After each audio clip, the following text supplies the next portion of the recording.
Fire में industry में लग जाए तो नुकसान बहुत होता है।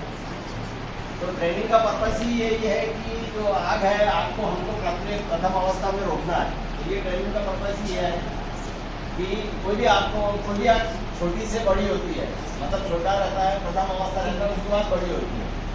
ये हम जो चीज़ करते हैं वो है, सबसे पहले हम एक्सटिंग्विशर रखे हैं, हर जगह में एक्सटिंग्विशर प्रोवाइड करते हैं, या पानी यानी कोई भी उसको बुझाने का साधन जो भी आप समझ सके वो रहता है। तो प्रथम अवस्था में उसे रोकना है, तो वो काम कौन करेगा? जो वहाँ रहता है। जैसे आप लोग यहाँ टीचर को स्कूल में जो भी स्टाफ है या टीचर्स है या और अदर लोग हैं, वही लोग मेन फायर फाइटर रहते हैं। बढ़ जाएगा अगर आग बढ़ जाएगा अगर, तो फायर का जो वाटर टेंडर आने में काफ़ी टाइम लग जाएगा। तो आज जो छोटा था वो आज छोटा ना होकर बहुत बड़ा हो जाएगा।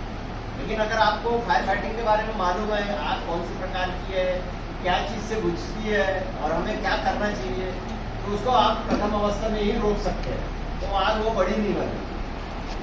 तो आप ही एक्चुअल में मेन फायर फाइटिंग का रोल कर सकते हैं, बशर्ते आपको एक्सटिंग्विशर चलाते आना चाहिए, कौन से टाइप का फायर है, उस आग पर कौन सी चीज़ चलेगी, ये चीज़ की जानकारी आपको जरूरी है। कि फोम जैसे हम झाग निकलता है, जैसे कपड़ा धोने के इसमें हम झाग बनाते हैं, वैसे ही वो एक्सटिंग्विशर में से एक फोम का जेट निकलता है। उस फोम को अगर हम ऑयल में जिस ऑयल में आग लगी है उसमें हम अप्लाई करेंगे, तो उसके ऊपर वो एक फिल्म जैसा बनाता है, उसको ढाक देता है। तो उसको ढाक देता है तो वो क्या करता है, ऑक्सीजन को काट देता है, और ऑक्सीजन ये ट्रायंगल में से ऑक्सीजन कर गया तो आग बुझ जाती है। ये दो हो गया। पानी डाल दिए तो हीट कम हो गया, उसके ऊपर किसी चीज़ से ढक दिए हमने, या इधर आप ये कह सकते हैं कि किसी चीज़ से ढक दिए तो ऑक्सीजन को काट दिए, ऑक्सीजन काट गया तो आग बुझ गई। तीसरा है फ्यूल। अब आप बताइए फ्यूल को कैसा हटाएंगे? आप हर दिन करते हैं, आप ये बताइए। ये वाला काम हर लोग करता है। सिलेंडर बंद करेंगे नॉब को। बिल्कुल सही बोले। जैसे घर में हम लोग एलपीजी गैस जलाते हैं, उसको हम पानी डाल के बुझाते क्या? नहीं बुझाते। दूसरा, मैं जैसा बताया, ढक के बुझाते क्या? नहीं बुझाते। क्या करते उसको? फ्यूल ही काट देते। फ्यूल काट देते मतलब फ्यूल का सप्लाई काट देते। नॉब को बंद कर देते तो गैस सप्लाई बंद हो जाती है आगे। कहने का मतलब ये जो तीसरा मेथड है उससे हम उस आग को बुझाते हैं। घर में जो एलपीजी सिलेंडर में जो गैस से खाना बनाते हैं, तो 3 हो गया, ये क्लियर हो गया। मतलब यही 3 मेथड से आग को बुझाया जा सकता है। अब इसके सबके अपने अपने एक्सटिंग्विशर है। अब यहाँ तो एक्सटिंग्विशर मुझे दिख नहीं रहा है, तो आप ये देखेंगे तो इसमें हमने ना एक्सटिंग्विशर में भी क्लासिफिकेशन किया हुआ है।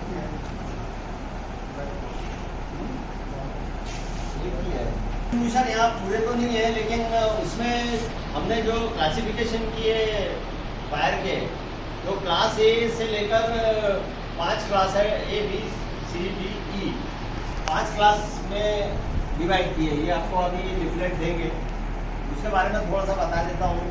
तो क्लास ए फायर कौन सा होता है, यानी फायर का वर्गीकरण जिसको बोलते हैं, आग का वर्गीकरण। तो क्लास ए फायर मतलब साधारण वस्तु की आग। साधारण वस्तु की आग मतलब लकड़ी, कोयला, कपड़ा जो है जलने के बाद राख छोड़ता है, राख, वो साधारण वस्तु की आग होता है। जंगल हो गया, घास हो गया, ये साधारण वस्तु की आग, ये क्लास ए फायर में आता है।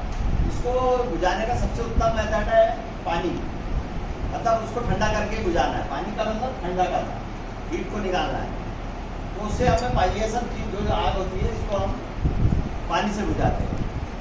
दूसरा क्लास होता है class B fire. Class B fire मतलब ऑयल फायर, जलने वाले तेल, बहुत सारे तेल जलते हैं। अपना किचन में जो तेल होता है वो भी जलता है, एक सर्टेन टेम्परेचर पर आकर वो जलता है। और भी बहुत सभी आपको मालूम है, petrol, diesel, naphtha, kerosene, benzene, toluene, xylene, ये सब जितने भी लिक्विड है ये सब अति ज्वलनशील में आते हैं। सबका एक पॉइंट रहता है, टेम्परेचर पॉइंट रहता है, फ्लैश पॉइंट जिसको बोलते हैं, उस पर आके वो जलता है और बहुत फास्ट जलता है। पेट्रोल तो बाहर आते ही आपको सिर्फ एक माइन्यूट स्पार्क की जरूरत है, वो अपने आप जलना चालू हो जाएगा।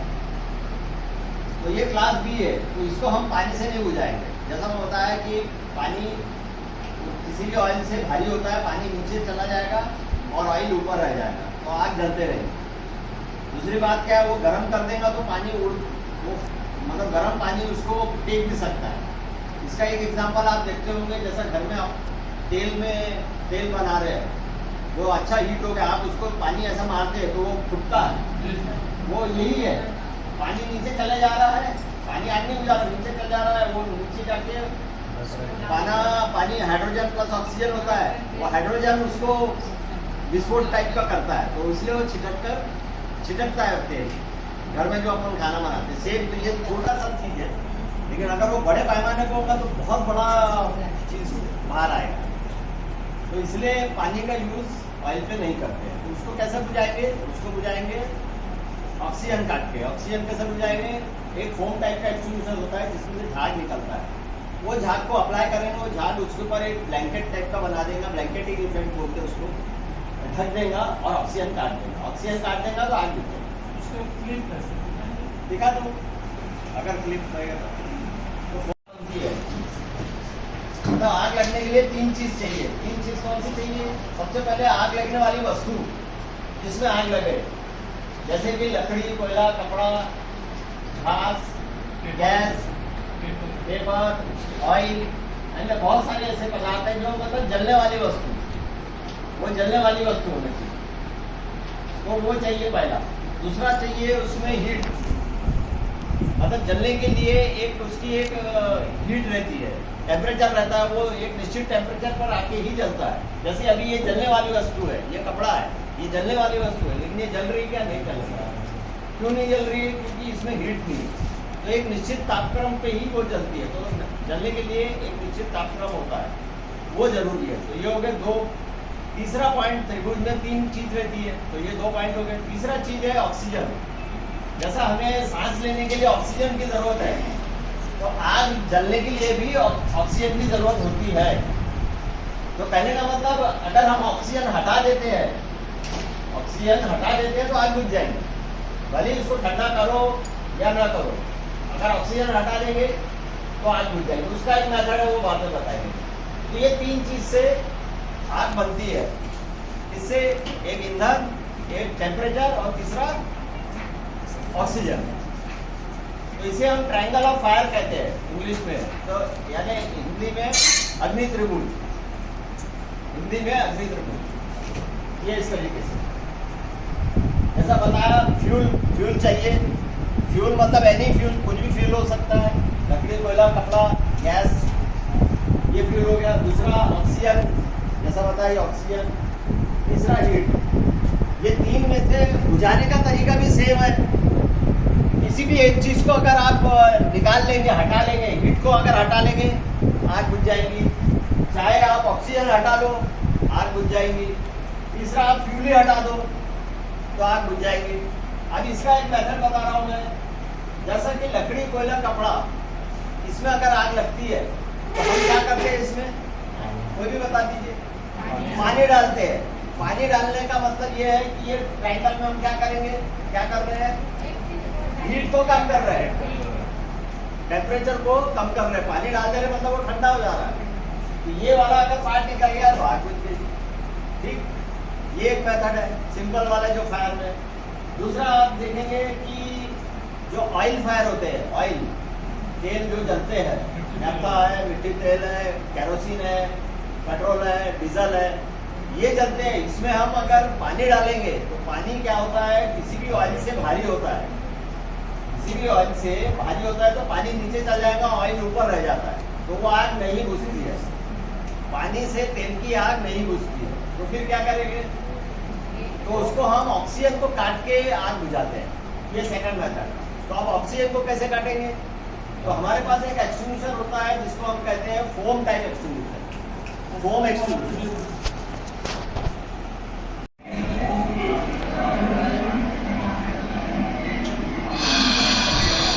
डेमो है ये आग बुझाने के लिए, कैसे बुझाते हैं। ये हमारे जवान जा रहे हैं।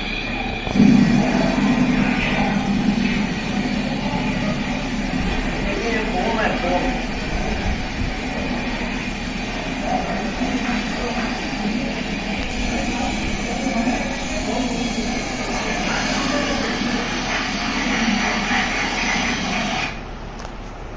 ठीक है। ये फोम क्या कर रहा है, फोम हल्का होता है किसी भी ऑयल से तो फोम ऊपर रहेगा, उसके ऊपर सरफेस के ऊपर ब्लैंकेट टाइप का बनाएगा और ऑक्सीजन को काटेगा, उस पद्धति से वो आग बुझाता है। ये तो छोटा सा ट्रे है इसलिए आपको फोम ज़्यादा लग रहा है, लेकिन बहुत बड़ा टैंक अगर है उसके लिए काफ़ी मात्रा में फोम लगता है, ठीक है। तीसरा क्लास है class C fire. Class C fire मतलब गैस फायर। कौन सी गैस जलती है, जलने वाली गैसेस कौन सी है? ऑक्सीजन नहीं जलती, सॉरी, ऑक्सीजन जलने में मदद करती है, ऑक्सीजन नहीं जलती है, नाइट्रोजन भी नहीं जलती है, एलपीजी एलपीजी बताइए ना, ब्यूटेन, प्रोपेन, कार्बन सीरीज की ये बहुत ज्वलनशील है। प्लांट में open gas, blast furnace gas, ये सब जलने वाली गैसेस है। ऑक्सीजन हवा सपोर्ट करती है जलने में। ऑक्सीजन किसी फायर में अगर ऑक्सीजन डाल देंगे तो और बढ़ जाएगा फायर, वो बुझाती नहीं है, उसमें आग नहीं लगती है। धातु की आग, धातु भी जलते हैं। धातु कौन से जलते हैं? Sodium, potassium. आपने देखा होगा अपन दिवाली में वो जलाते हैं फुलझड़ी, वो क्या है? वो धातु की आग है, मैग्नीशियम जल रहा है, वो मैग्नीशियम है, वो उसको हम लगाते हैं फुलझड़ी में, वो मैग्नीशियम है, वो जल रहा है, वो धातु की आग होता है। बड़े पर उसमें रहेगा तो बहुत बड़ा फायर होगा, वो बुझता नहीं है। तो उसको बुझाने के लिए भी एक पाउडर का टाइप का डीसीबी टाइप का एक्सटिंग्विशर होता है, वो क्लास डी फायर के लिए। एक इसके बाद आता है क्लास ई फायर, ये है इलेक्ट्रिक फायर। तो इलेक्ट्रिक में जो जैसा आप सब लोग जानते हैं, इलेक्ट्रिक में ट्रांसफार्मर हो गया,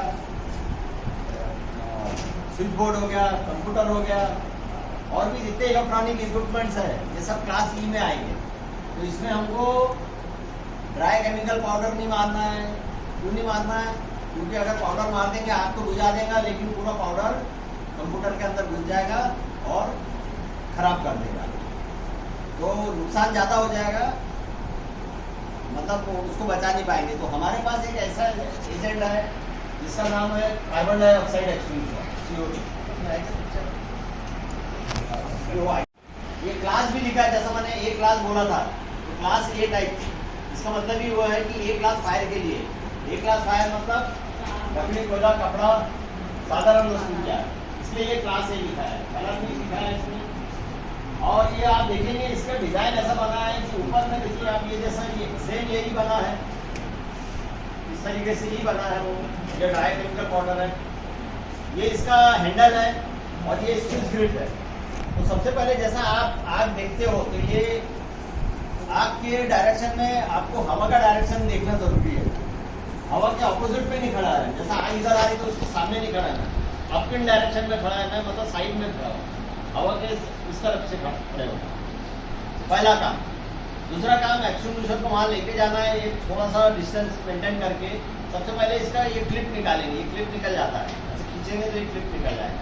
ये क्लिप इसलिए लगाया गया है कि ये कोई एक्सीडेंटली इसको दबा ना दे, दबा देंगे तो ये चल जाएगा, इसलिए इसको प्रोटेक्ट करने के लिए इसीलिए एक्सटिंग्विशिंग मतलब फायर फाइटिंग के समय ही ये क्लिप निकाला जाता है, ठीक है। दूसरी बात, इसको आप उठा लीजिए हाथ में, ऐसा कहीं इस तरीके से आप उठा सकते हैं, कहीं पर भी लेकर आ सकते हैं, पोर्टेबल है, कहीं पर भी कैरी कर सकते हैं। एक हाथ से इसके डिस्चार्ज ट्यूब को पकड़िए, ठीक है, इसको निकालेंगे और इससे दबा देंगे। इससे दबाने से क्या होगा, इसके अंदर एक CO2 कार्ट्रिज रहता है अंदर में, और इसमें 9 लीटर पानी भरा हुआ है। ये तो नहीं है, ये वाला सेम इसी के तरीके से है, आजकल समय एक जैसे आ गया। 9 लीटर उसमें साधारण पानी, टैप वाटर भरा हुआ है। जैसा आप इसको निकालेंगे, ये पिन निकालेंगे, इसे प्रेस करेंगे तो इसके अंदर की एक कार्ट्रिज पंचर होंगी, उसमें CO2 गैस बाहर आएगी। वो गैस क्या काम करती है, पानी को बाहर एक्सपेल करने का या बाहर फेंकने का काम करती है, वो प्रेशराइज करती है। तो पानी अपने आप एक साइफन ट्यूब से होते हुए यहाँ से बाहर निकलता है। अब इसका डिस्टेंस और टाइमिंग बता रहा हूँ, ये 2 से 2.5 मीटर तक के डिस्टेंस तक के इसका फ्लो जाता है, 2 से 2.5 मीटर तक, ठीक है। और 60 से 90 सेकंड तक, 1.5 से 2 मिनट तक के ये चलेगा, ठीक है। तो आपके पास मतलब 1.5 से 2 मिनट तक का टाइम है, इतने इसमें आप जो फायर है छोटी अवस्था में, ये आप उसको बुझा सकते हैं। ये क्लास है फायर, ठीक है। वहाँ पर ये CO2 रखेगा। ये CO2 में क्या है, कार्बन डाइऑक्साइड गैस प्रेशराइज रूप से भरी गई है। ये जब निकलती है तो CO2 गैस निकलती है और ये एकदम क्लीन एजेंट है, कोई रेसिड्यू नहीं छोड़ती, मतलब कोई मतलब क्या बोलेंगे हिंदी में, कोई चीज नहीं छोड़ती, गंदा नहीं करता, एकदम क्लीन एजेंट है। तो इसे इलेक्ट्रॉनिक या इलेक्ट्रिक इक्विपमेंट प्लस ये नॉन कंडक्टर है, इसमें कंडक्शन नहीं होता, इलेक्ट्रिसिटी कंडक्ट नहीं हो पाती। तो ये इलेक्ट्रिकल और इलेक्ट्रॉनिक इक्विपमेंट चाहे बैंक बोलो चाहे लाइब्रेरी बोलो, लाइब्रेरी में भी ये रखे जाते हैं। तो इसे कहते हैं कार्बन डाइऑक्साइड। सबकी चलाने की विधि थोड़ी देर बाद बताऊंगा मैं, ठीक है। ये हो गया E क्लास फायर, ठीक है। एक है F का, अभी नया लेटेस्ट आया है F टाइप का। F टाइप में जो हम किचन फायर होता है, जैसे जो हम किचन में जो तेल होते हैं उसमें आग लगती है, वो F टाइप का एक्सटिंग्विशर है, उसके F टाइप फायर होता है। उसको बुझाने के लिए भी स्पेशल टाइप का एक एक्सटिंग्विशर आया है, वो बताएंगे अभी।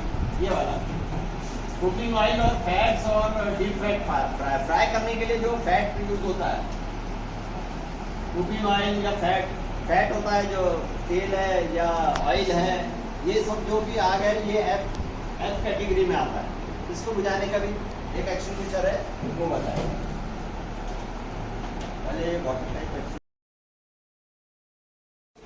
दबाने का ये पिन है, सेम ये पिन है जैसा आप दिख रहे हैं, ये पिन को निकालना है। ये ट्यूब है, सिर्फ आगे में क्या है डिफरेंस क्या है, यहाँ एक नॉर्मल नोजल है, इसमें नॉर्मल नोजल है। फोम में क्या रहता है, एक फोम मेकिंग ब्रांच रहती है ब्लैक कलर की, वो काम क्या करती है, फोम को बनाने का काम करती है। इसमें क्या करते हैं हम, इसमें भी 9 लीटर पानी रहता है और हम इसमें एक फोम कंसंट्रेट डालते हैं। जैसा कि अपन कपड़े धोने के लिए बाल्टी में पानी लेते हैं, अब उसमें झाग कैसा बनता है, पहले क्या करते हैं, झाग कैसा बनता है, पानी में ऐसा करेंगे तो थोड़ी झाग बनेगी, उसमें हम सर्फ डालते हैं या लिक्विड डालते हैं, लिक्विड से भी होता है, या सर्फ पाउडर डालेंगे या कोई लिक्विड डालेंगे, जब उसको हिलाएंगे तब फोम बनेगा। सेम फंडा इसमें है, 9 लीटर पानी में हम एक फोम कंसंट्रेट डालते हैं 500 ml, 500 ml का, आधा लीटर का एक मिला देते हैं, तो वो दोनों मिल गए। अब वो दोनों जब मिलते हैं तो इसको जब हम दबाएंगे तो वही एक्सटिंग्विशर काटे, जब पंचर होगा CO2 उसको प्रेशराइज करेगा, प्रेशर से ये बाहर आएगा। बाहर जब आएगा तो ये जो फोम मेकिंग ब्रांच है, यहाँ पर होल बने हुए हैं, इस होल में क्या होता है, वो इतना तेजी से आता है कि वो वेंचुरल इफेक्ट बनाता है, एक नेगेटिव इफेक्ट बनाता है, तो यहाँ से हवा घुसना चालू हो जाती है। तो जो काम हम बाल्टी में ऐसा हिलाने का काम क्या करते हैं, वो क्या फंडा है, उसमें हम हवा घुसा रहे हैं, नहीं तो अगर हम उसको हिलाएंगे नहीं तो कभी फोम नहीं बनेगा। सेम इसमें जैसा आता है तो वो हवा उसमें मिलती है और वो वहाँ से फोम बनता है और वो फोम यहाँ से निकलता है। अब इसका भी डिस्टेंस और टाइमिंग बता रहा हूँ। डिस्टेंस इसका थोड़ा कम है, 1 से 1.5 मीटर, 1.5 से 2 मीटर तक का डिस्टेंस है और 1 मिनट तक के ये चलेगा। एक बार आप पूरा दबा देंगे तो 1 मिनट तक चलेगा। अच्छा, इसमें ये है कि ये कंट्रोलेबल है, छोड़ देंगे तो आप निकलना बंद हो जाएगा, फिर उसको दबा के सेकेंड टाइम फिर चला सकते हैं।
सभी बच्चे आ गए हैं। हाँ।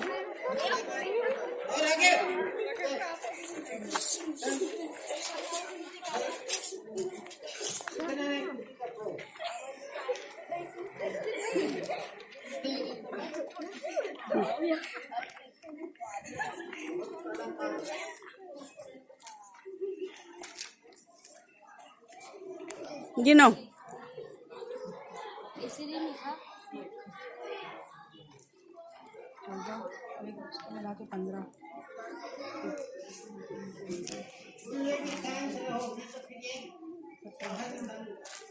ठीक है, सारे आ गए।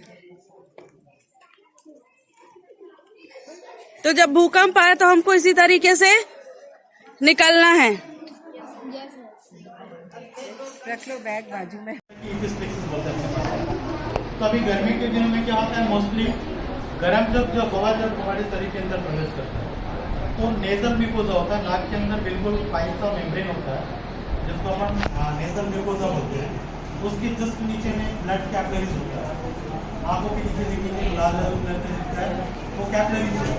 उस कैपिलरीज को एक झिल्ली जिसको अपन मेम्ब्रेन बोलते हैं जो ट्रांसपेरेंट होता है वो कवर करके रखा है। तो ट्रांसपेरेंट होने के कारण वो क्या होता है, उसमें ड्राइनेस होने के कारण वो म्यूकोस मेम्ब्रेन डिस्ट्रॉय हो जाता है और उसके नीचे में जो कैपिलरीज है ऑटोमेटिक फट जाता है। क्या due to high blood pressure बढ़ने की वजह से भी नेजल ब्लीडिंग आता है। इसके लिए क्या करेंगे, एकदम सिंपल सा ट्रिक है, कुछ नहीं करिएगा, pinch of tip of the nose, नाक को जोर से बदलो जितना ताकत हो, नाक को जोर से दबाएंगे दोनों, ये थंब और इंडेक्स फिंगर के माध्यम, और उस बच्चे को या जिस पर्सन को उसको बोलेगा मुंह कुछ साफ करें। या फिर नेजल पैकिंग होता है तो नेजल पैकिंग हम लोग नहीं कर सकते उसको ENT के बजाय। दूसरा क्या करेंगे, या फिर एकदम चीज या फिर बर्फ को दोनों को यहाँ पे लगा दीजिए जोर से दबा। तो ये बर्फ क्या करता है, वेसो कॉन्स्ट्रिक्टर का काम करता है, वेसल्स को चिपका देगा मतलब ब्लड आना बंद हो जाएगा।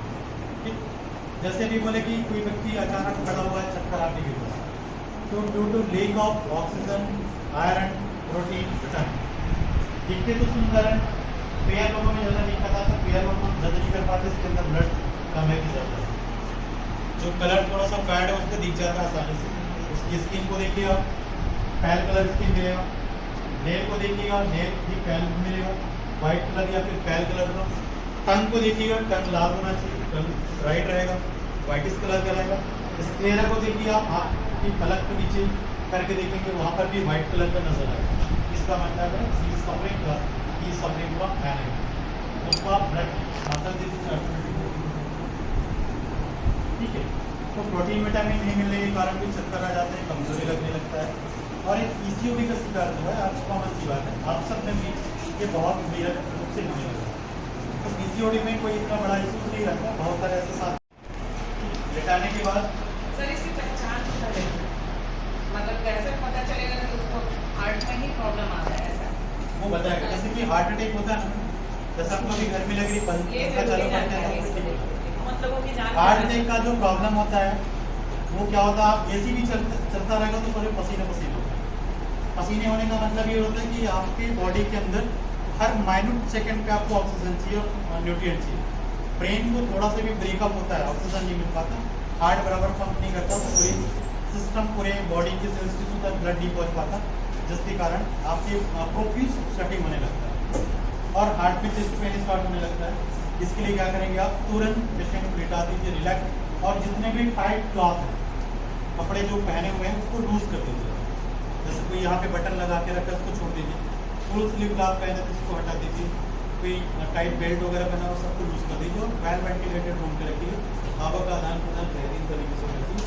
और यदि कोई आसपास डॉक्टर हो तो इमीडिएट उसको कॉल करिए। यदि ऐसा कुछ लग रहा है, सफोकेशन लग रहा है, सांस लेने में तकलीफ हो रहा है, दम घुटने से लग रहा है, या फिर उसको अनइजीनेस फीलिंग हो रहा है, तो आप तुरंत इमीडिएट रेफर कर देना आपको। बस आस-पास में एक ही डॉक्टर दिखता है और मैं अवेलेबल नहीं रहता।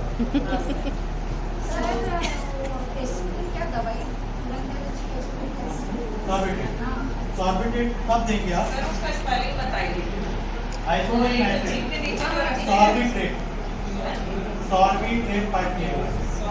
वो कब देना है ये बता रहा हूँ, जब पेशेंट का बीपी चेक करें, बहुत ज्यादा बीपी है, तुरंत जब नीचे सब लीगल जिसको सर स्प्रिंट करके कोई पैसे के बारे में बता रहे हैं। एस्प्रिन एस्प्रिन या इकोस्प्रिन को लेते हैं ब्लड को स्क्रीन करने के लिए, ब्लड को पतला करने के लिए दिया जाता है, क्योंकि ब्लड गाढ़े हो जाने के कारण भी आपको ये प्रॉब्लम क्रिएट हो रहा है। तो जिसको भी हार्ट अटैक आया है वो लाइफ टाइम इकोस्प्रिन टेबलेट लेता है, और साथ में क्लोपिडोग्रिल लिया जाता है जो लिपिड को कम करने के लिए होता है, एटोरवेस्टेटिन लिपिड को कम करने के लिए, क्लोपिडोग्रिल, और साथ में आपका एस्प्रिन चलता है। तो एस्प्रिन ब्लड को पतला करने का काम करता है, और एक हमारे लिपिड जो बढ़ा हुआ है उसको कम करने का काम करता है। तो आपको इमीडिएट यदि बीपी बढ़ा हुआ है, हाँ इसी केस लग रहा है, तो तुरंत सॉर्बेट रेट 5 मिलीग्राम का आता है, उसको आप चिप के नीचे दे दो, with in a minute relax हो जाता है। जोर से आप खांसी है, जबरदस्ती ऐसे करने से क्या होगा, जो ब्लॉकिंग ऑफ आर्टरीज हुए हैं तो कुछ देर के लिए ओपन हो जाता है। जैसे भी नाली में कचरा था तो हम जोर से पानी बचे लाते हैं ना, तो कचरा तो आगे बढ़ता है। तो कफिंग करने से क्या होता है, कहीं पर ब्लॉक हो, उसमें झटके आने से कहीं पर थोड़ा मोड़ा ब्लॉक होगा, तो कुछ समय तक के लिए अपन उससे सेफ हो। Thank you sir. Thank you sir. जब हम लोगों को आती है तो सर आ गए डेमो के लिए। तो हिचकी कैसे बंद की जाए, अब समझदार सर हमारे सामने बताएंगे। किसी भी प्रकार की हिचकी और रात यदि हिचकी आ रही और हिचकी बंदी, अब हिचकी को बंद किया जाए। सीधा पीते, लेकिन ये एक नए तरीके से अलग अंदाज में पीकर बताएंगे जिससे हिचकी बंद हो जाए। चलिए सर। जैसे कंटिन्यू हिचकी आ रही है तो उसका उपाय, सबसे बढ़िया उपाय ये है कि उनका ध्यान हटाए, उनको ना कुछ ऐसा मतलब कर दीजिए कि उनका ध्यान ना फट से उधर चला जाए, वो हिचकी बंद हो जाए। दूसरी बात, हमारे जो BMC सर है सुरेंद्र पांडे सर, वो जानकारी दिए हैं। अब ये मुझे पहले पता नहीं था, आपने किसी को पता हो, गिलास भरा पानी रहेगा और उसको हम ऐसे पीते हैं, है ना, लेकिन जिनको हिचकी आ रही ना उनको ये बताना है कि यहाँ वोट लगा के, और आपको झुकते जाना है, झुकते हुए पिएंगे पानी। आपकी किसी भी प्रकार की हिचकी का ये उपाय है। ऐसे करते हुए आप गिलास का जो पानी है पूरा खत्म करना है। ये ऐसे पीने से ये क्या, बहुत ऐसा अच्छा ऐसा नया उपाय हम लोग को मिला ऐसा है। उल्टा पीने से क्या हमारा बॉडी जो है वो धीरे धीरे झुकते जाता है, ध्यान जो है वो हिचकी बंद हो जाती है। बहुत सुंदर। अब इसी के साथ यदि ऊपर आया और यहाँ आपके डॉक्टर कभी भी देखना, आपको जब चेक करना है तो यहाँ बगलों में जो पसीना आता है ना उसको चेक करता है। तो यहाँ पर यदि बगल में पसीना आना सूख गया, यानी खतरे वाली स्थिति आ जाती है, तो जब भी डॉक्टर के पास, मतलब डॉक्टरों के लिए भी वो पसीना छूटने वाला काम हो जाता है। तो अपन उस स्थिति तक नहीं जाना है। लू से बचने के उपाय अपनाने चाहिए सभी को, और बुखार से बचना चाहिए। अब वो कैसे बचेंगे सर? प्याज व्याज रखना चाहिए ना, नारियल पानी नारियल पानी पीना चाहिए।